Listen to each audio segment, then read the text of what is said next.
esse é o contexto de criação dessa regra. Aí se cita, não, mas tem o país tal que tem essa regra. Então, a gente tem sempre que olhar com ceticismo aqui no Brasil o que se busca implementar com base em outros países. É claro que a gente tem que ver aquilo que funciona em outros países, mas zelar para que seja aplicado de uma maneira funcional, eficaz, criteriosa. Então, esse debate foi sobre as redes sociais. Se ficar alegando que vamos usar a lei e tal, é igual o controle que o Lula dizia, que eu acho que era no estilo inglês. Não, a regulamentação das redes sociais, que isso já existe na Inglaterra, na Espanha, etc.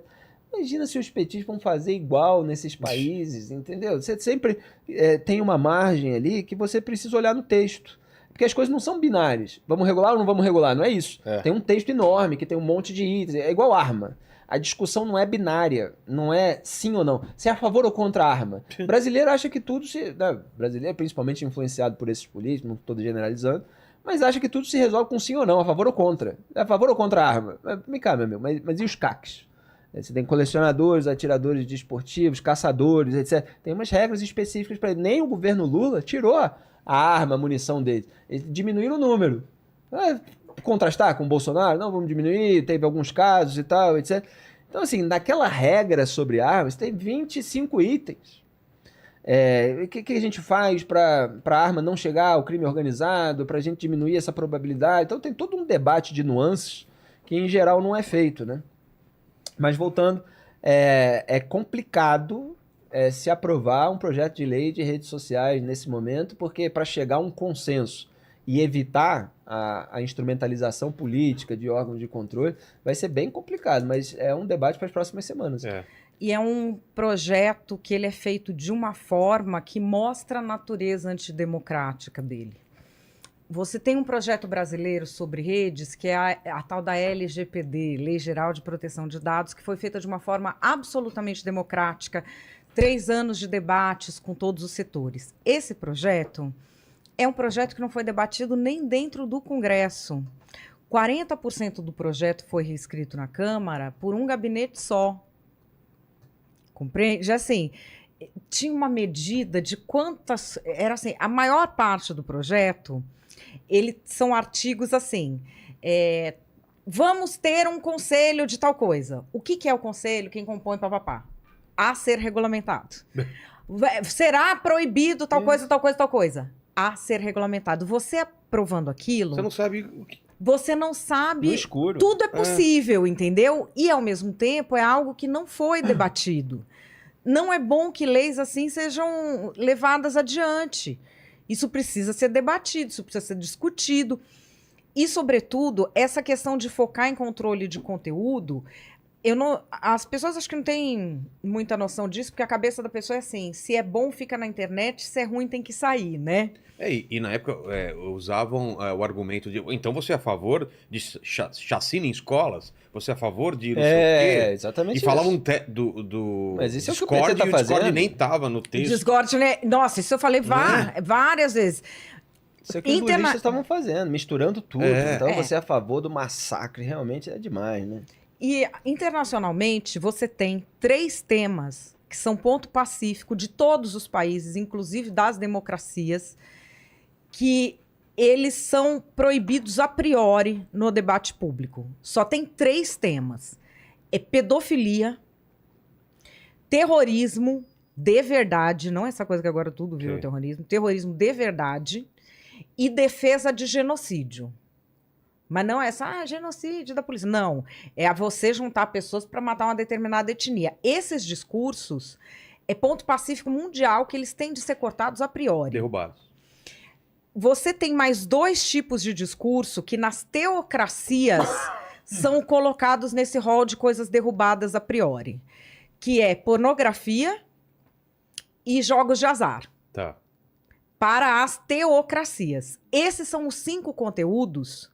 3 conteúdos que as democracias concordam que têm que ser controlados e mais 2 que englobam também as teocracias. Fora disso, o controle a priori é tudo censura. Isso é uma coisa que tem que ter na cabeça das pessoas. Nem em teocracia muçulmana Você considera o controle a priori de piada possível? Você pode... Tem documentário... Eu adoro humor na stand-up. Tem documentário sobre os humoristas nos lugares perigosos. Os mais perigosos para fazer humor. É maravilhoso. Bom. E eu acompanho a cena de comédia. E não tá Brasil lá ainda, né? Não. O Danilo devia ser estrela, né? Exato. O Léo, enfim. Mas aí você tem, por exemplo, você tem uma cena de comédia no Oriente Médio que tem até mulheres fazendo stand-up. Tô falando até mulheres porque ela mulher raramente pode algo. Não fazer nada, né? Mas mulheres sem hijab. É mesmo? Lindíssimas, assim, e com umas piadas engraçadas, não sei o quê. Então, assim, nos países árabes, que são mais fechados, que são autoritários, que sequer cogitam a democracia, o espaço público está admitindo mais coisa do que o público brasileiro, o público do carnaval, permite. Então, tem alguma distorção aí, as pessoas vão parar com isso. E delírios, né? Delírios o tempo todo. Eu vejo essa coisa, porque temos que ser inclusivos, porque temos que não sei o quê. Isso virou, se você falar qualquer coisa, você não está sendo inclusivo. Sendo que o que as pessoas estão falando não tem muito a ver com inclusão. Você proibir uma piada, o que isso tem a ver com inclusão? Se diz, então, mas você defende piadas racistas e não sei o quê. A questão é o que essa pessoa está chamando de piada racista. Que local que foi feito? Qual a intenção? É a opinião? E assim, a pessoa não sabe distinguir mais um discurso objetivo de um discurso subjetivo. Exato.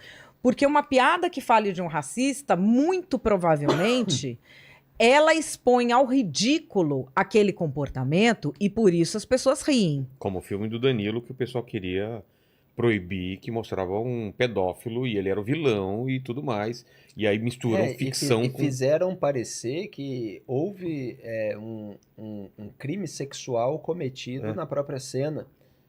Como se o ato sexual tivesse sido feito entre um adulto e uma criança naquela cena. A maneira como foi repercutido, para criar um alarde, para demonizar o Danilo, para censurar o filme dele, incluiu esse tipo de perversidade, né?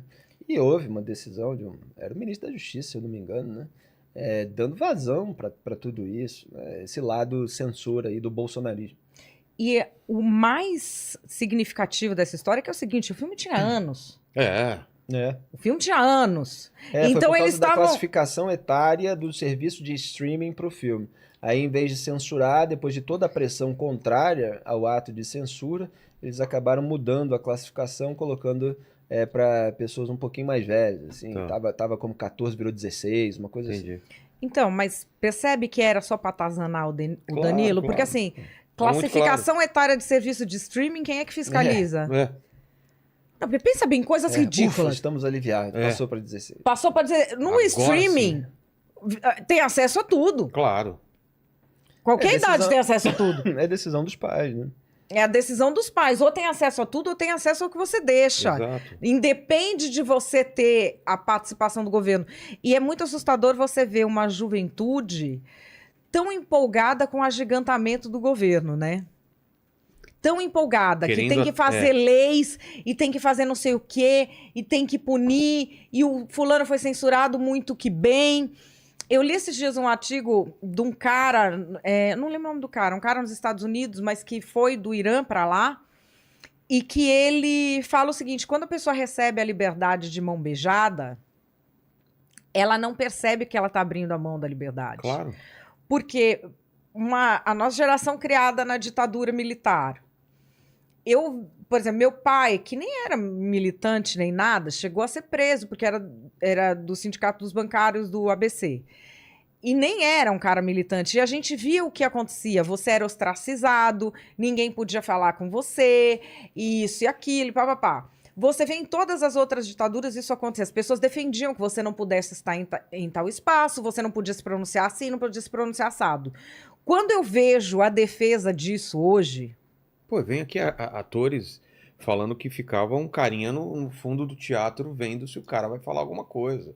A gente tem história lá nos Estados Unidos dos primeiros comediantes, que o cara era preso porque não podia falar palavrão, entendeu? A gente tá retrocedendo pra isso. Mas Ficar o nosso... alguém falando, vai falar? O Lenny Bruce, né? Tinha isso aqui, ficavam também aqui, riscavam o disco da Blitz, veio riscado as 2 últimas faixas, se não me engano, por causa de palavras que não poderiam ser faladas. Então, assim, e hoje a galera tá batendo palma pra isso. É isso mesmo, tem que riscar o disco, tem que proibir essa faixa. Esse cara não pode fazer livro, esse cara não pode fazer show. E o Márcio Américo, uma vez, fez pra mim um personagem. Falecido, Quando o Sleeping Giants estava me cancelando, que eu fui cancelada pela Escola Sem Partido, pelo Sleeping Giants. Os dois pedindo... A tua cabeça. Aí, quando foi o Sleeping Giants, o Márcio Américo, cara, fez um personagem que era o censor da ditadura, que eu tava trazendo, como é que era, para uma requalificação profissional. E aí ele falava assim, gente, agora isso aqui que eu aprendi de computador de rede social, para mim tá muito melhor. Porque antes eu tinha que ver a obra, selecionar o trecho que eu ia censurar, e justificar porque eu estava censurando e assinar e botar meu nome. Agora não, eu quero tirar o cara de circulação, eu falo lá, racista tem que ser demitido. Acabou, meu serviço já tá pronto. Eu não tenho nem que ler, eu posso inventar um não sei o quê. Cara, era muito engraçado. Muito mais fácil. E ele vinha vestido como o censor, contando aquelas histórias de velho. Na minha época isso era difícil. Você tinha que chegar lá, o cara te dava um texto de teatro, você tinha que ler inteiro. Agora não, eu falo homofóbico. Pronto, não pode mais fazer a pena. Ele fala, essa turma de hoje tá muito mal acostumada. Aí ele fala, não, eu gosto agora que eu já vou censurar. E as pessoas estão empolgadas com isso. As pessoas estão muito empolgadas com essa possibilidade. Muito empolgadas. Dá um controle, né, na mão da molecada que... É absurdo de falar da geração mais velha que eles estão errados e que eles sabem sobre o mundo, né? E também acho que um agigantamento da própria importância, né? Porque eu vejo muitas pessoas falando, eu sou... Que nem o meu livro tem o negócio Militância Tabajara. Aí aparecem, né, os... Não, porque Tabajara é uma etnia indígena, então você está sendo racista, porque não sei o quê, papapá. Aí eu falo, tá, mas você perguntou para alguém da etnia Tabajara se eles acham isso ofensivo? Porque isso é sobre as organizações Tabajara. E precisa perguntar? Claro que não, índio para essa moça é um pet, não é uma pessoa, então ela não precisa perguntar. Ela é dona. É, ela que controla. E precisa perguntar? Eu falei, olha, precisa, porque é um ser humano. Aí, não, mas é uma reivindicação dos povos indígenas que não sejam retratados, não sei o quê, e eu estou aqui militando. Aí eu falo, desculpa, você está me dizendo que é uma reivindicação da etnia Tabajara que você patrulha o meu Instagram? Eu não entendi. Porque me parece um pouco improvável que a etnia Tabajara... Que você é do mal e acabou. Ela quer desqualificar você, demonizar você. Você não faz parte da tribo do bem, porque você falou alguma coisa que incomoda ela. É o que incomoda o grupo político do qual ela está recebendo alguma grana, né? Porque pode ser massa de manobra ou militante a serviço, né? E às vezes essa linha é tênue, às vezes não dá para saber. A gente com alguma experiência sabe algumas coisas assim que são mais escancaradas, mas outras